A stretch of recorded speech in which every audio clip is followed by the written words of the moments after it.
The camera cut sharply to Ben Shapiro Jr., leaning forward with that signature smirk, eyes narrowing as he delivered a pointed question loaded with condescension.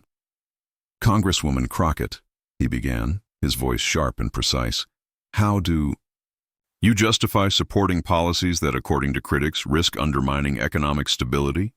The room seemed to hold its breath. Every camera lens focused on Crockett, every eye in the studio fixed on her poised frame. The tension was palpable. The live audience shifted in their seats, sensing the weight of the moment. Social media alerts blinked relentlessly on producers' phones.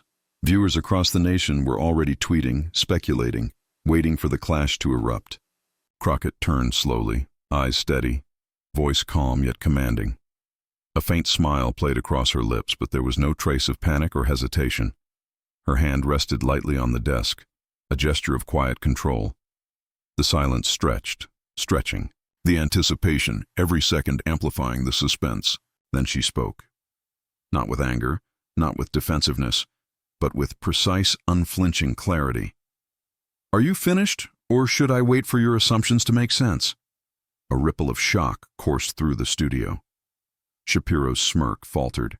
For a heartbeat, just enough for the live audience and millions online to sense a crack in his usual dominance.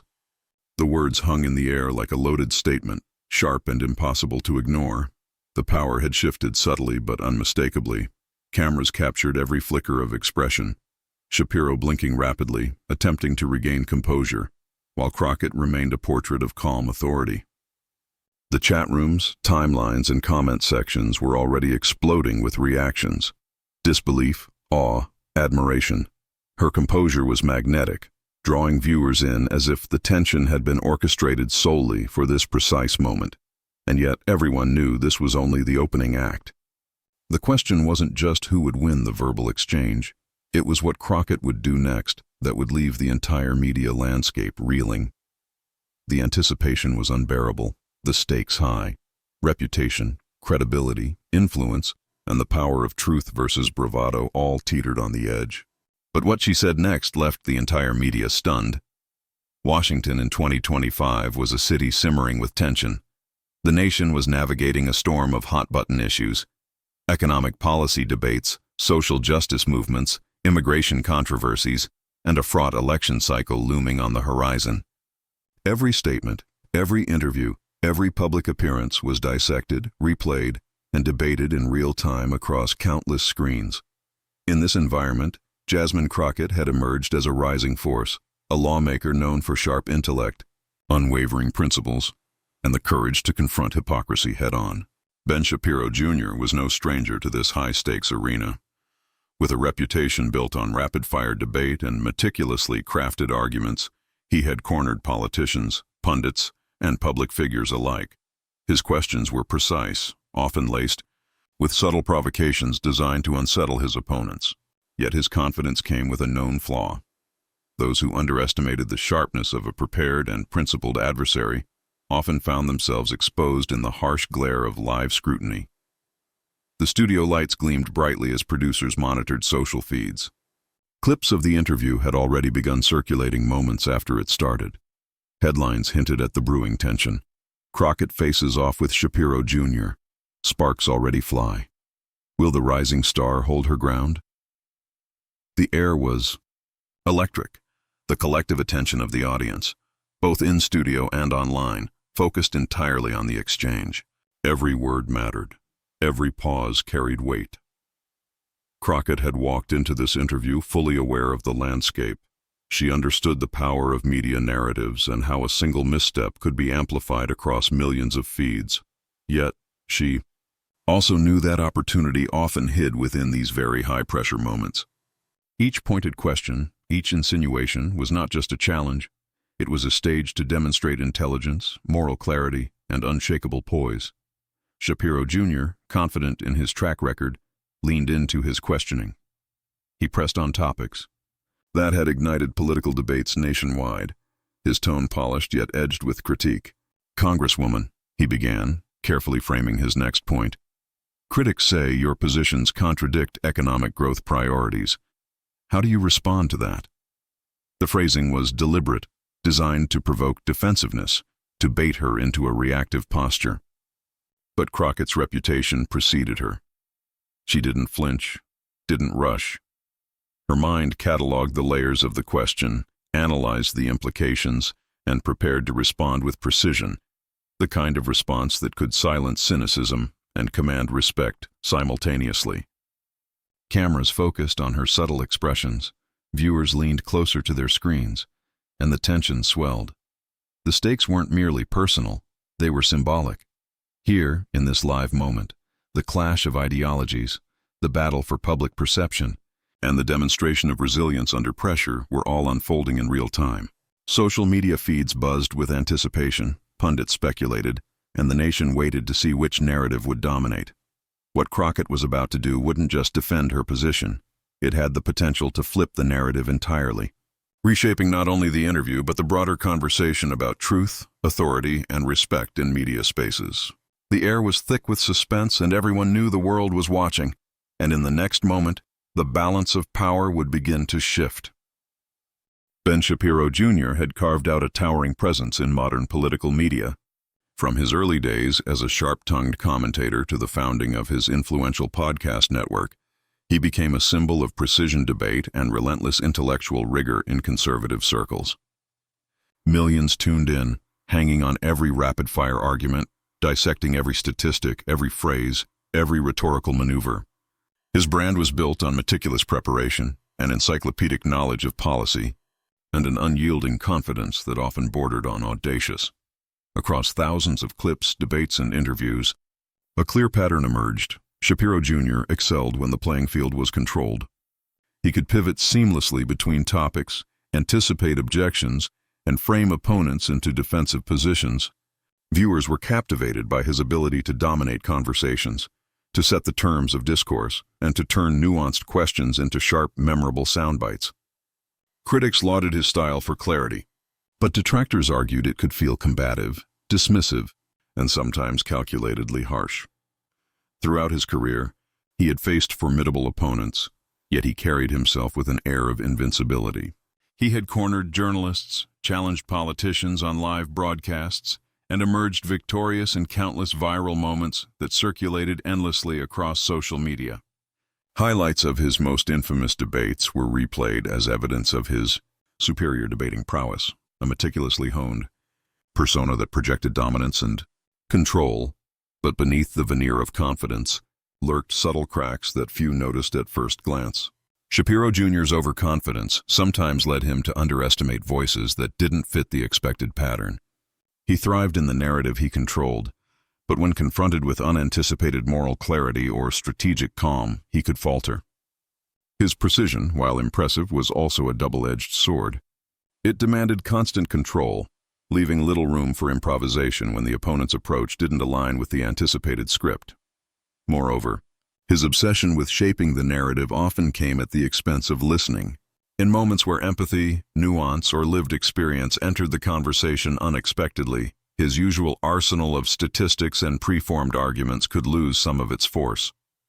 His critics noted that his debates often rewarded speed and rhetoric over substance and moral resonance, giving him victories in the clip-driven world of social media, while sometimes alienating wider audiences seeking depth and authenticity. Despite these flaws, the public perception of Shapiro Jr. remained largely untouchable. His followers admired his mastery of debate, his fearless approach to confronting high-profile figures, and his ability to frame conversations with precision.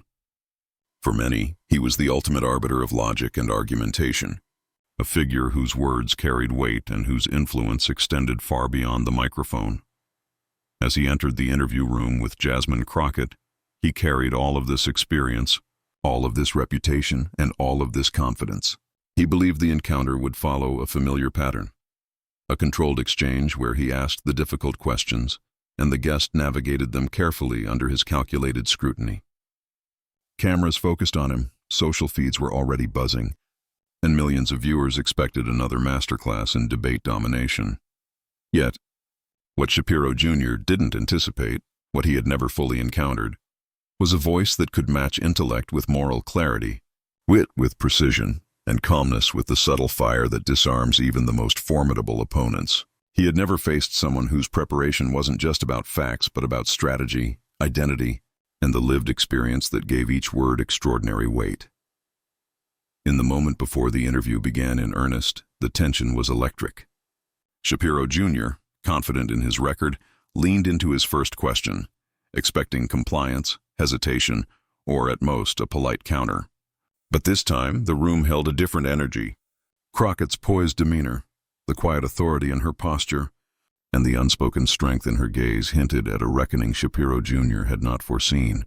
Every past victory, every viral debate clip, every meticulously prepared argument, none of it guaranteed control this time. And as the first words crossed the air, the stage was set for a confrontation that would test his methods, challenge his assumptions, and ultimately expose the one factor he could never dominate, Jasmine Crockett's unflinching voice. But he had no idea who he was facing this time. Jasmine Crockett's story begins far from the glare of cameras and the flashing lights of national media. Raised in the South, she grew up acutely aware of the challenges that systemic inequality imposes on ordinary people. From an early age, Crockett witnessed the weight of injustice, neighbors struggling to access fair legal representation, families navigating the complexities of bureaucracy, and communities fighting for their voices to be heard. These formative experiences instilled in her a deep sense of purpose, to stand for those whose lives were often overlooked and whose rights were dismissed. Her path to law school was not simply a pursuit of prestige. It was a deliberate, mission-driven choice. She studied relentlessly, knowing that knowledge could be a weapon for justice and a shield against discrimination. In classrooms and courtrooms alike, Crockett faced a world that sometimes underestimated her. Professors questioned her authority, peers doubted her capability, and early adversaries sought to exploit her youth and demeanor. Yet each encounter, each slight, only strengthened her resolve. She learned to respond not with haste, but with precision, measuring her words, reading her audience, and crafting answers that were both firm and unassailable. Her early career as an attorney was defined by cases that demanded courage and intellect. She represented clients marginalized by society, defending individuals against systems designed to silence them. In every deposition, every courtroom, she honed the art of taking complex, often overlooked truths and presenting them with clarity that commanded attention. Opponents frequently attempted to intimidate her with arrogance, tone, or assumption, but Crockett had developed a methodical approach to confrontation. Remain composed, assert your facts, and let the logic speak louder than the bluster. Each victory, whether small or monumental, reinforced a critical lesson. Power concedes to clarity, preparation, and moral certainty. Alongside her legal work, Crockett's advocacy extended into public service. She became a visible voice for fairness and accountability, participating in committees, community initiatives, and policy discussions. Her reputation grew not just because of her intellect, but because she combined knowledge with empathy, demonstrating that leadership is as much about listening as it is about speaking. She was aware that every public appearance carried stakes: scrutiny from the press, social media, political opponents, and she treated each encounter as both an opportunity and a test, even in moments of condescension. Crockett's responses were strategically measured. Early in her career, she encountered figures who sought to undermine her with subtle dismissals or coded language. She quickly realized that reacting with anger only played into the tactics of her opponents. Instead, she learned the art of controlled fire, answers that disarmed through clarity, wit, and an unwavering commitment to truth. Observers often noticed a tension in these moments, a calm surface concealing a depth of preparation and strategic insight. This composure became her hallmark, one that would eventually set her apart in public debates and high-profile interviews. Crockett's experiences also shaped her understanding of narrative and perception. She knew that public platforms were arenas where credibility, timing, and delivery could define the outcome as much as the facts themselves. Whether speaking to a crowded courtroom, a city council, or a television audience, she refined a presence that combined authority with relatability, intellect with empathy. She understood that the words chosen in critical moments could resonate far beyond the immediate conversation, a lesson she internalized deeply as her career progressed. By the time Crockett reached national prominence, she had faced countless challenges, each one sharpening her skill and reinforcing her resilience. She had encountered political condescension, media scrutiny, and social bias, and in every instance she emerged more calculated, more prepared, and more unflinching. Her reputation as a thinker and a fighter for justice was now paired with a media presence that could turn tense exchanges into viral moments without losing moral grounding. This exact interview with Ben Shapiro Jr. was not just another appearance on a network broadcast. It was the culmination of years of preparation, of confronting disrespect with composure, of mastering the balance between intellect and emotional intelligence. Every past debate, every courtroom battle, every instance of being underestimated had trained her for this precise moment. She had studied, anticipated, and refined her responses with the understanding that in a live interview, every pause, every carefully chosen word, carried weight. As the cameras zoomed in and the studio lights illuminated the set, Crockett's Southern roots, legal acumen, and lifetime of advocacy converged into a single presence. She carried with her not just the facts, but the authority of experience, the clarity of purpose, and the quiet fire that disarms even the most confident challengers.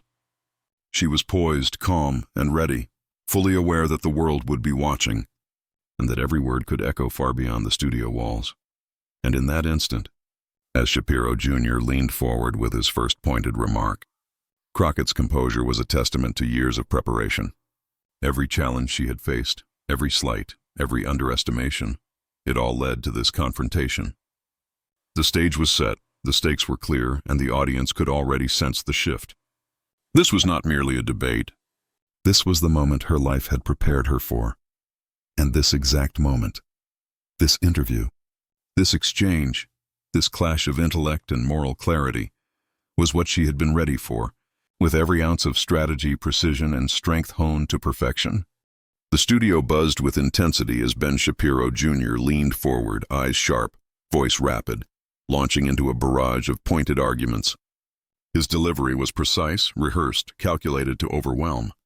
Each sentence carried the weight of conviction, a relentless barrage designed to destabilize anyone unprepared for his cadence. He spoke of policy missteps, national priorities, and ideological inconsistencies, all framed to corner Jasmine Crockett, to push her off balance and catch her in a moment of hesitation. The audience leaned in, captivated by the tension, sensing the duel of intellects about to unfold in real time. Crockett listened intently, her expression calm, measured. She didn't interrupt. She didn't react with defensiveness. Instead, she allowed each of Shapiro Jr.'s layered statements to hang in the air, unpacking their implications in her mind while projecting an aura of unshakable composure. There was no rush in her responses, no flustered retorts, only deliberate, strategic silence that began to shift the energy in the room. Viewers at home noticed it first in subtle ways. The way her gaze met the camera, the way her tone when she spoke, cut through the rapid-fire words with clarity that demanded attention. As Shapiro Jr. pressed on, escalating his points with sharper precision, attempting to bait her into a defensive posture, Crockett maintained control. Her answers were concise, factual, and layered with reasoning that exposed the flaws in his logic without a hint of personal attack. She broke down each argument systematically, countering each assertion with calm authority, letting evidence and moral clarity carry her points.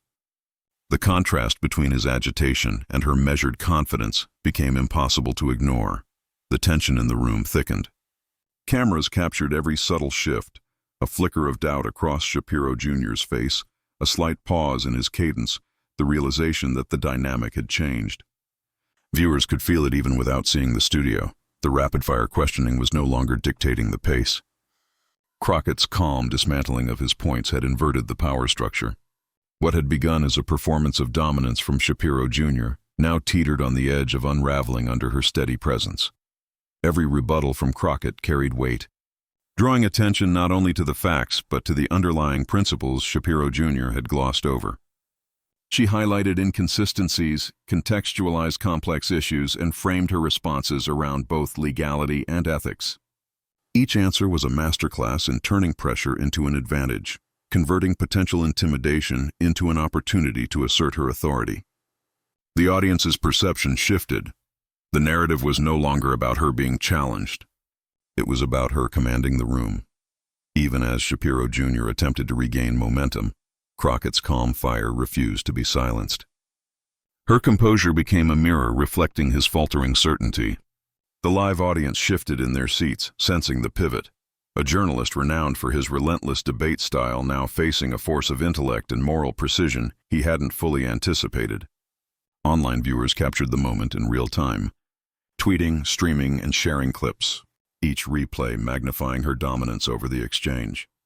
The studio was silent between exchanges at times, the kind of silence that carries weight, signaling that something profound had shifted. And then, as Shapiro Jr. attempted another rapid assertion, Crockett leaned in slightly, her voice steady, measured yet piercing in its simplicity. "Are you finished?" The room seemed to freeze. Viewers at home paused their scrolling, the cameras locked in on the moment. A simple line, yet charged with years of experience, preparation, and unwavering composure. Shapiro Jr. faltered, the cadence of his speech interrupted by the weight of her words. The shift was undeniable. The power dynamic had tilted, and the audience could feel the tension snap, hanging in the air like a held breath. No one in the studio, nor watching online, was prepared for what came next. The stage was set, the narrative flipped, and every eye was on Crockett. Then she said the line that left him speechless. The studio fell into a tense silence after Crockett's calm, cutting question. "Are you finished?" Ben Shapiro Jr., renowned for rapid-fire debate and razor-sharp comebacks, had never been met with such poised defiance. The pause was deliberate. Crockett allowed the moment to settle, letting every viewer, every listener, and every journalist in the room absorb the shift. It was the calm before a storm of logic, clarity, and moral authority about to dismantle a carefully constructed attack. Crockett began, voice steady, measured, carrying the weight of years of preparation. She addressed each of Shapiro Jr.'s points systematically. The first was an assertion about national policy. Instead of rushing to contradict, she cited verified data, legal precedents, and historical context, framing her counter with clarity that demanded attention. Each word was deliberate, chosen not to inflame but to illuminate. She exposed contradictions without name-calling, dissecting arguments in a way that revealed flaws so evident that even casual viewers could understand. The room's energy shifted. What had begun as a performance of dominance by Shapiro Jr. now looked increasingly fragile. Her second point struck deeper. Shapiro Jr. had implied moral authority in his commentary, suggesting that Crockett's positions were naive or reckless. Crockett paused, letting the weight of his assertion hang in the air, and then addressed it with surgical precision. She reminded the audience of his prior statements, the selective framing he had employed, and the real-world consequences overlooked in his arguments. Her words were not merely rebuttals. They were calls for accountability, exposing the gap between rhetoric and reality. The subtle confidence in her delivery made it impossible to dismiss, and the audience, both in studio and online, leaned in, feeling the full force of her reasoning. Every answer Crockett gave was punctuated with strategic timing. Pauses were placed to maximize suspense, allowing the significance of each rebuttal to resonate. Each point landed like a precision strike, leaving space for viewers to digest, think, and react. The contrast was stark. Shapiro Jr., accustomed to setting the pace, now had to navigate an exchange where the rhythm was dictated entirely by Crockett. His interjections became fragmented, less assured, revealing cracks in the veneer of his usual composure. The audience reaction was immediate and visible. Cameras captured gasps, raised eyebrows, and whispered comments. Phones emerged across the studio, recording each moment as it unfolded. Clips circulated instantly, going viral on social media platforms. Twitter exploded with commentary, TikTok users recreated sound bites, and YouTube clips of the encounter were shared with captions like, "Jasmine Crockett shuts down Ben Shapiro Jr. in historic debate." The energy was electric. Every viewer sensed they were witnessing a rare moment of public accountability. Crockett's third point targeted logical inconsistencies in Shapiro Jr.'s narrative. She referenced policies he had defended, juxtaposing them with outcomes that contradicted his claims. Her argument was precise yet human, appealing to both intellect and empathy. She reminded viewers that facts are inseparable from the people they affect, and that truth carries moral weight beyond mere debate. Her delivery was calm yet fierce, blending intellectual rigor with emotional resonance. This was no longer just a debate. It was a demonstration of authority, insight, and integrity. Shapiro Jr. began to visibly falter. His rapid responses slowed. His usually confident tone carried an undercurrent of unease. For the first time in countless debates and interviews, he appeared unsettled, searching for footing as Crockett's calm fire cut through the noise. The live cameras captured every micro-expression, a twitch, a blink, a momentary hesitation. The audience, attuned to the unfolding power shift, recognized the significance. A seasoned media figure had met a counterforce he had not anticipated. Crockett continued, addressing broader themes with a voice that combined moral clarity and strategic precision. She emphasized accountability, truth, and dignity, principles that transcended politics. Every word reinforced that her rebuttal was not personal but principled.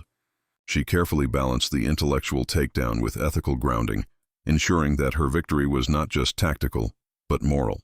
The juxtaposition of her poise and his discomfort made the moment unforgettable. Viewers could feel the weight of justice being served in real time. Strategic pauses punctuated her points. Each silence amplified impact, letting the audience absorb the clarity of her logic and the depth of her moral reasoning. She avoided personal attacks, yet every statement dismantled Shapiro Jr.'s position, exposing gaps, contradictions, and assumptions with precision. By the end of her third major point, it was clear. The debate dynamic had been irrevocably altered. The power balance had shifted, and Crockett had achieved something remarkable, commanding the room without raising her voice. The live reactions captured the cultural ripple in motion. Gasps, murmurs, and applause punctuated her responses while social media exploded. Clips spread across platforms within minutes, sparking discussions, analysis, and debates of their own. Influencers, journalists, and casual viewers alike dissected each point, amplifying Crockett's performance far beyond the confines of the studio. The narrative was no longer about Shapiro Jr.'s attack. It was about Crockett's mastery, her unwavering composure, and her ability to turn a confrontation into a defining moment. By the end of the exchange, Shapiro Jr. was silent, searching for words. Crockett concluded with a final measured statement that tied together logic, principle, and ethics. It was concise, devastatingly clear, and impossible to counter without undermining his own credibility. Cameras lingered on his reaction, a mixture of surprise, frustration, and reluctant acknowledgement, capturing the rare sight of a media veteran left speechless. The audience, both in studio and online, recognized the significance instantly. This was more than a viral clip. It was a masterclass in calm authority, intellectual precision, and moral fortitude. Viewers replayed the moment, shared it across networks, and debated its implications. The narrative had flipped completely. What began as an aggressive attack now ended in a defining triumph for Crockett, and in that silence, the pause following her final point, it became clear that the ripple effect would extend far beyond the podcast studio. Viewers, analysts, and media outlets would carry the moment into discussions of political discourse, accountability, and respect. The showdown had ended, but the consequences had only begun. Crockett's mic-drop counterattack was not just a personal victory.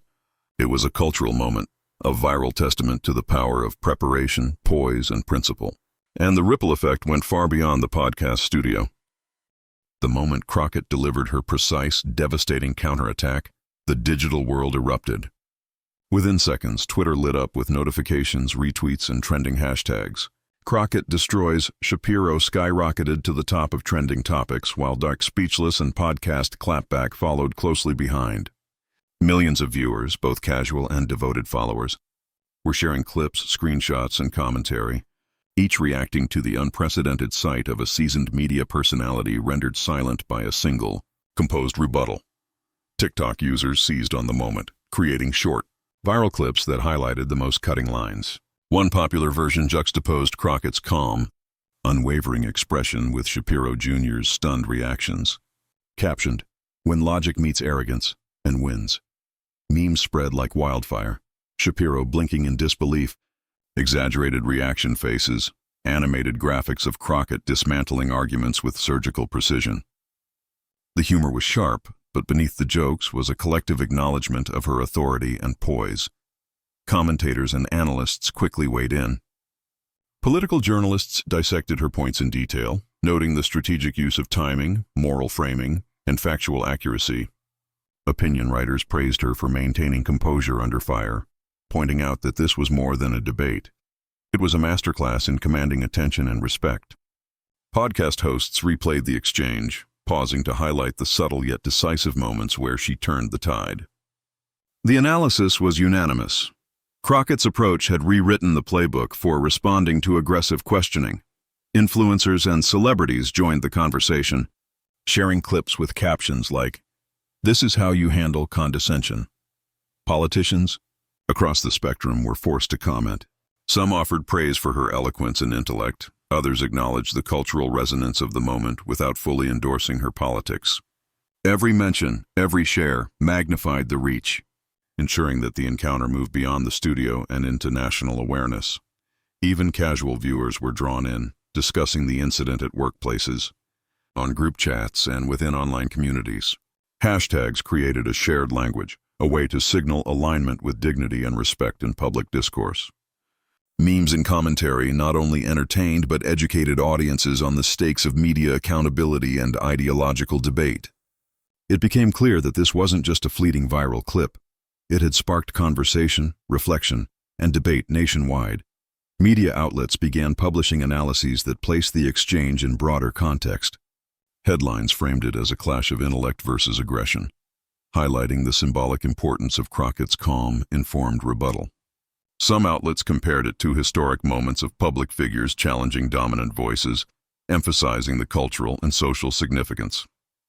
Podcasts and YouTube channels dissected the debate frame by frame, ensuring that the moment remained in public discourse for days, if not weeks.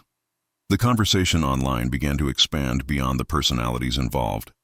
Social media users explored themes of respect, accountability, and the ethics of media discourse. Threads debated not just Crockett's performance, but the larger implications for public dialogue in America. Educators, students, and civic groups shared clips as examples of poise under pressure, turning a viral moment into a teachable one. The impact rippled across platforms, generating discussions on fairness, rhetoric, and the responsibilities of both media figures and public officials. By the end of the day, Crockett's performance had transcended a single interview. It became a touchstone moment, a reference point for discussions about media, power, and civility. Analysts noted the long-term implications. Public expectations for debates and interviews were shifting. Viewers were increasingly valuing preparation, clarity, and moral grounding over theatrics or dominance. Even Shapiro Jr.'s own audience began reflecting on the encounter, with some acknowledging the unexpected power of her measured, precise approach. The digital storm showed no signs of slowing. Clips continued to circulate, commentaries expanded, and memes evolved, embedding the moment into the fabric of online culture. Every platform contributed to amplifying the encounter, ensuring that it would be remembered as a defining instance of public accountability, intellectual rigor, and viral impact. And yet, while the studio cameras had stopped rolling, the ripple effect had only just begun. Crockett's moment of triumph was no longer confined to a podcast episode or social media feed. It had sparked broader conversations, challenging viewers, journalists, and commentators to reconsider how discourse, respect, and truth intersect in the modern media landscape. But this wasn't just a viral moment. It shifted conversations nationwide. In the calm after the storm, Crockett addressed the media, her voice steady, her expression composed. "This isn't about me versus him," she said, her words measured yet resonant. "It's about truth, respect, and accountability." The statement cut through the noise, reframing the entire encounter. What had begun as a clash of personalities was now a powerful reminder that integrity, preparation, and moral clarity always carry weight, even when faced with aggression. She reflected on the deeper significance of the moment. In a culture often dominated by performative outrage and soundbite-driven debates, dignity had emerged victorious. Crockett's response underscored a timeless truth. Respect isn't optional, and public discourse should never be reduced to shouting matches or personal attacks. Her composure became a symbol, a demonstration of how calm, informed, And principled voices can reshape narratives and command attention without resorting to theatrics. This was also a lesson in representation. For women, for Black voices, and for all marginalized communities navigating spaces where they are often underestimated or dismissed, Crockett's example resonated profoundly. Every pause, every precise word illustrated that preparation, knowledge, and courage are far more powerful than volume or intimidation.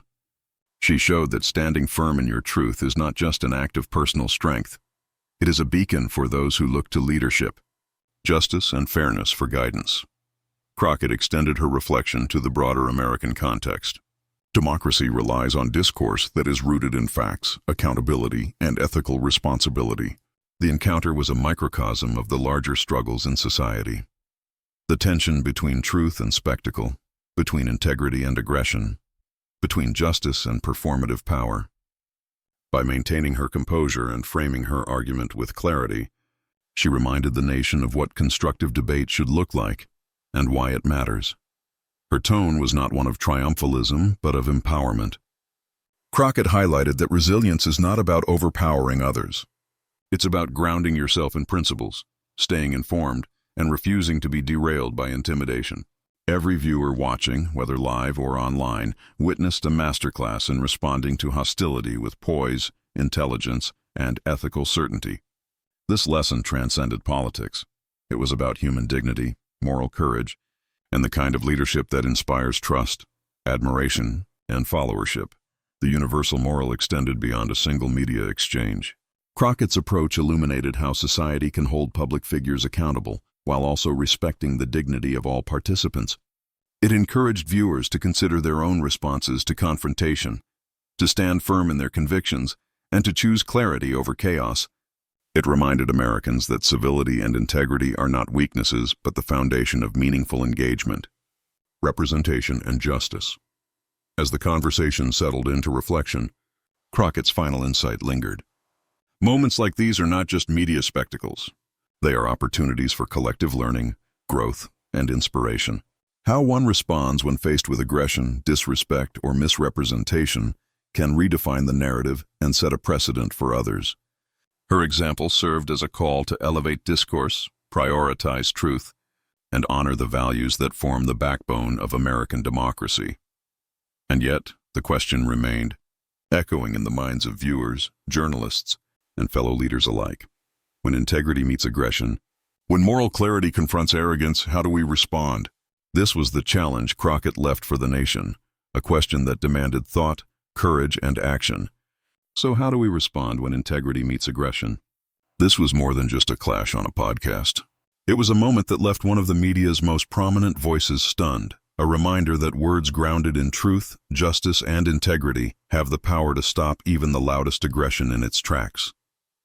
Jasmine Crockett didn't just defend herself, she set a standard, showing the nation what it looks like to respond with clarity, calm, and unshakable principle. For viewers, the takeaway is clear. Speak your truth, stay informed, and never let arrogance silence your voice. The world is watching, and every instance of standing firm matters. Whether it's in media debates, local politics, or everyday conversations, your commitment to honesty and justice can ripple far beyond the room, the studio, or the screen. Now is the time to engage, to question, and to amplify voices that challenge disrespect and demand accountability. Share this moment, discuss it, and use it as fuel to raise awareness and inspire action. When you lift up those who embody courage and integrity, you contribute to a culture where truth triumphs over bluster and respect becomes non-negotiable. Don't just watch, participate. Subscribe to stay connected to stories that expose arrogance, celebrate resilience, and inspire action. Share with friends, colleagues, and communities who need a reminder that standing up matters. Every click, every view, every share strengthens the message that integrity cannot be ignored. And remember, silence isn't weakness.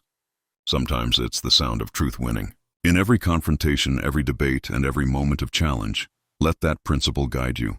Courage, clarity, and dignity always leave a mark. And in this instance, Jasmine Crockett's voice echoed far beyond the podcast, proving that strength lies not in shouting, but in standing unwaveringly for what is right.